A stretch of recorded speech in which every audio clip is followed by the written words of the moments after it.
Today I'm fishing for carp on Lake Ray Roberts as I relive the story of how I caught my very first carp on a fly on this very same flat 25 years ago. On the John Boat Journal.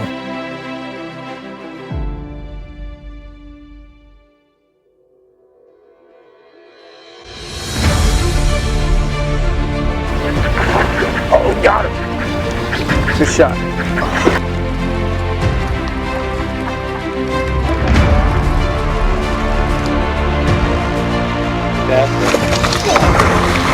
Oh yeah.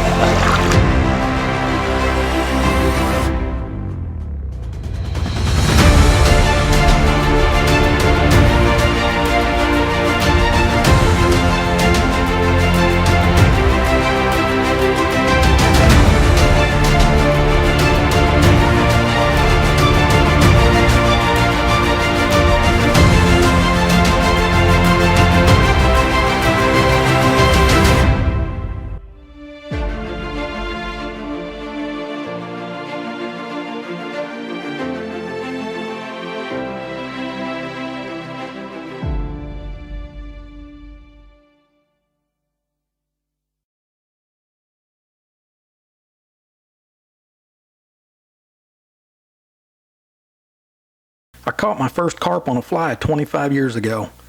I had no idea at the time how big of an impact it would have on my life and how much it would change the way I fish.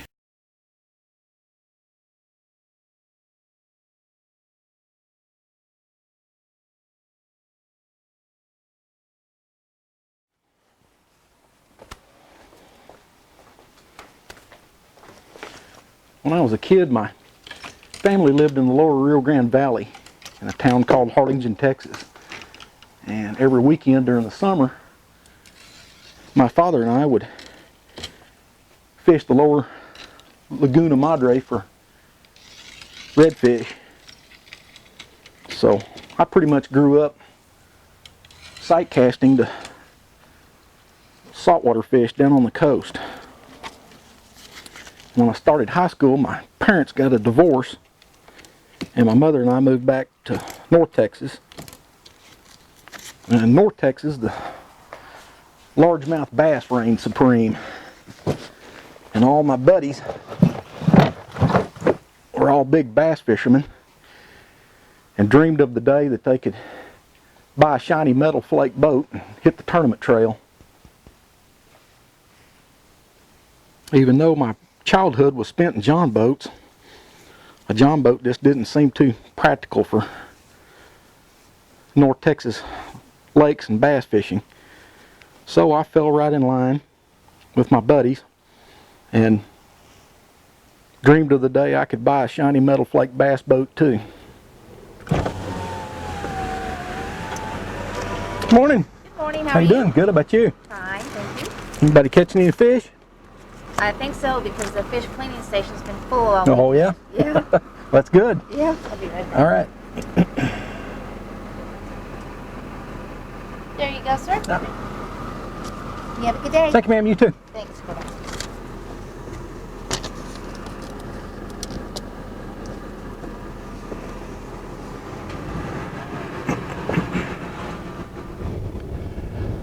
Lake Ray Roberts opened in 1986, and for the first several years it was an outstanding bass fishing lake, and my buddies and I were right in the thick of it. The bass fishing was just crazy. You could catch lots and lots of fish and big fish,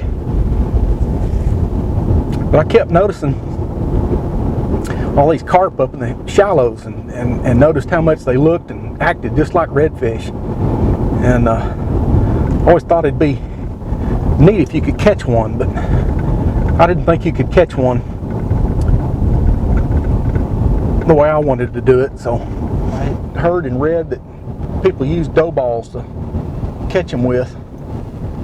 Dough balls that were dipped in Kool-Aid or some kind of concoction. But I wanted to sight cast to them with lures, and I didn't have any idea how to do it. Back in those days, we didn't have the internet. You couldn't go on YouTube and look to see how to catch a carp. So you had two choices. You either knew somebody that knew how to do it and was willing to show you how to do it, or you had to figure it out on your own. And so that's what I did, is I set out trying to figure out how to do it.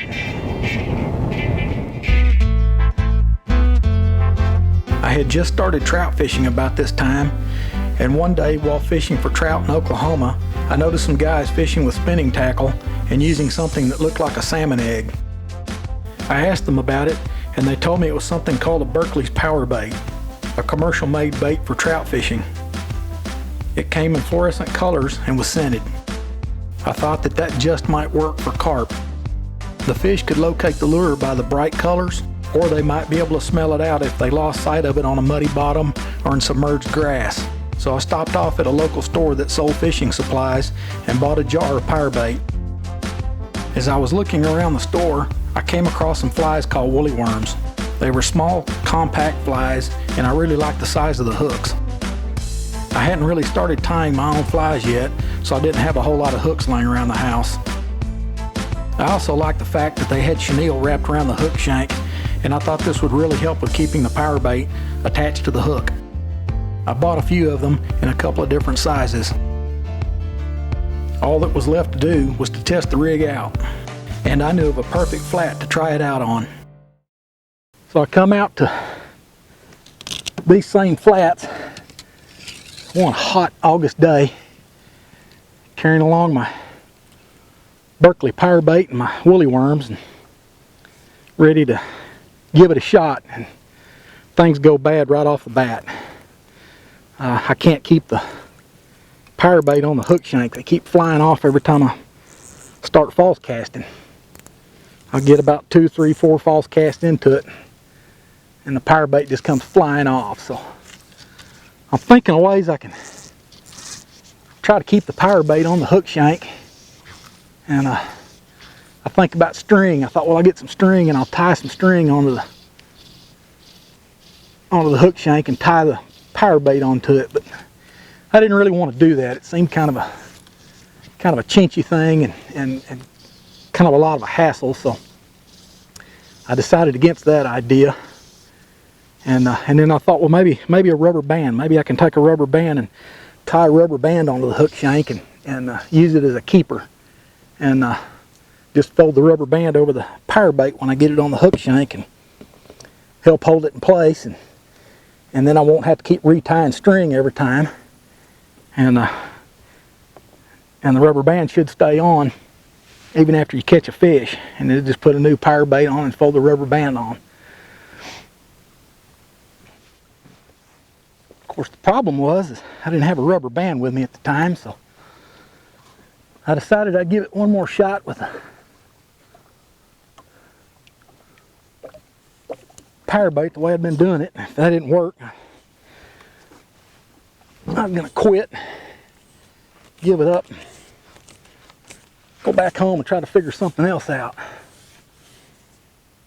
So I'm wading along and I spot 2 fish laying out in front of a bush about 4 feet apart, laid out just perfect, looking right at me. They got their heads down, feeding on the bottom. You could see the little mud puffs coming up off the bottom, tails up.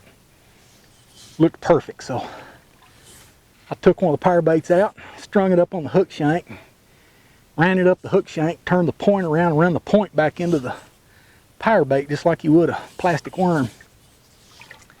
Got into position on the fish, and I'm thinking, okay, make about 2, maybe 3 real easy false casts. Just get the bait in the water. All you want to do is get the bait in the water and see how they react to it, see if they eat it.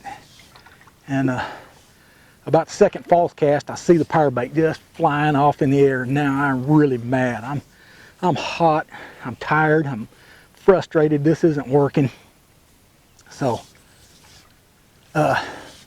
I decided I'm going to spook them. I'm so mad I wanted to just throw the fly rod at them, but I thought, well, I'll take that fly and I'll slap the fly down in the water between the 2 of them and see how big of a mud boil each one of them can make.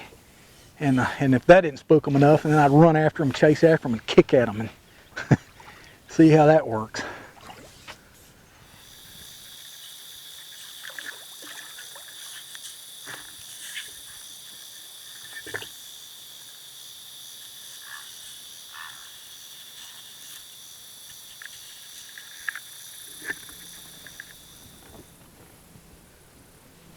So I slapped the fly down between the two fish, expecting them to spook. Instead of spooking, they both turned and converged on the fly.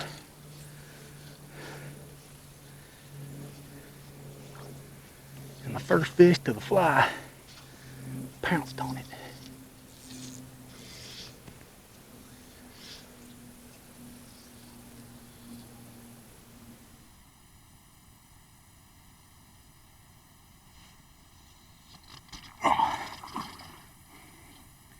And I had to remind myself to set the hook.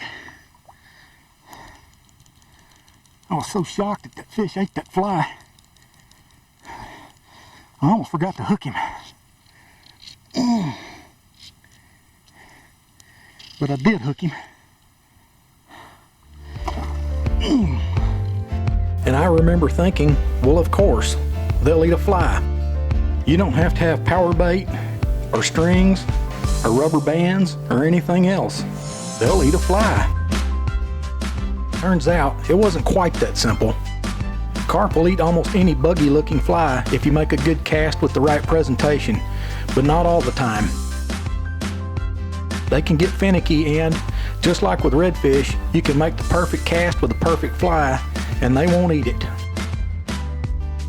Sight casting to carp in shallow water can be really tough. Wade fishing for them is, in my opinion, the easiest way to catch them.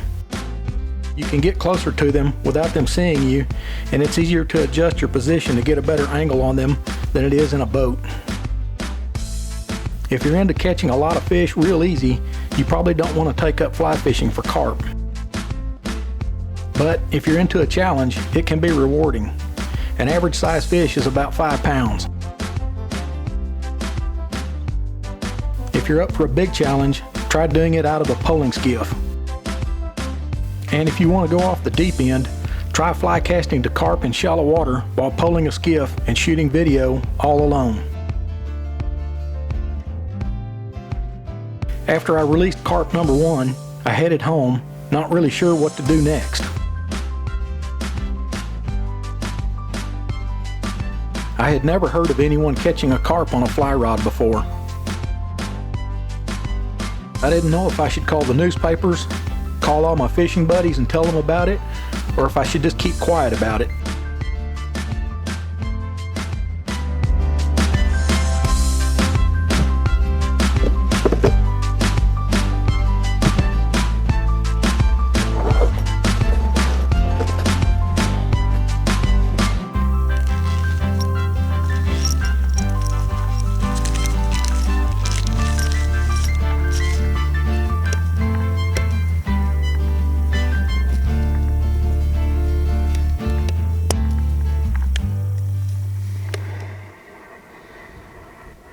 After I caught that first fish,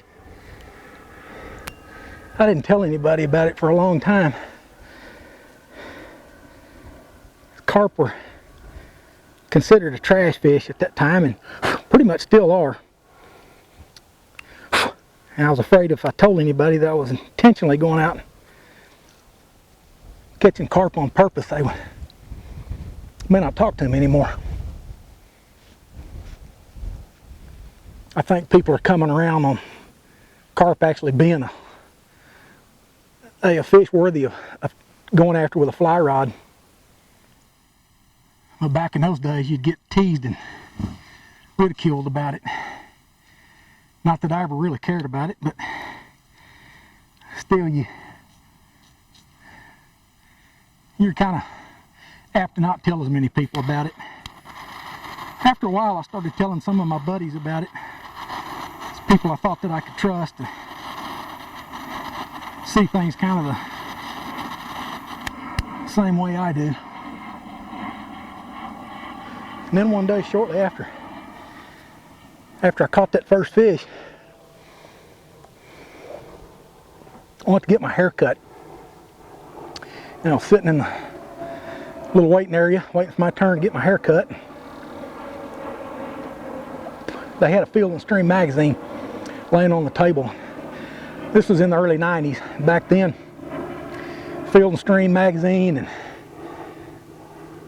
Fly Rod magazine and a few of those that was our internet. That was how you found out what was going on in the big picture, in the big world. And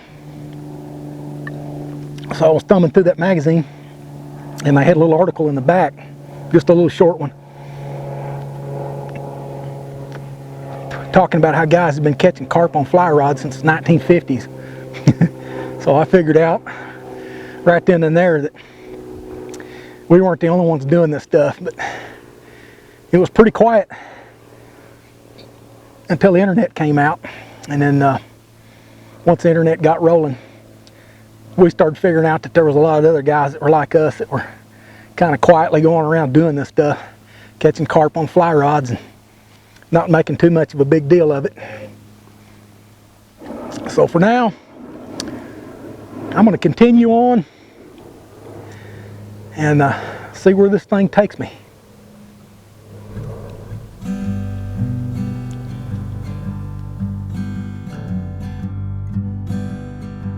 I've been seeing more and more people fishing for carp, some on the same flats I fish. That's bad for obvious reasons. I used to never worry about pulling up to one of my favorite flats and there already be someone there. But it's also good. More people doing it means the sport will continue to grow, which means I can hold my head up high and tell someone at the boat ramp that, yeah, I'm fishing for carp, something I used to lie about. And I've made a few good friends that can be directly attributed to fly fishing for carp. I'm even considering getting my license and doing some guiding. Maybe next season. We'll see. Oh, and I never did buy a shiny metal flake bass boat. Instead, I converted my dad's old John boat that has been in the family since 1984 into a center console poling skiff. But that's another story.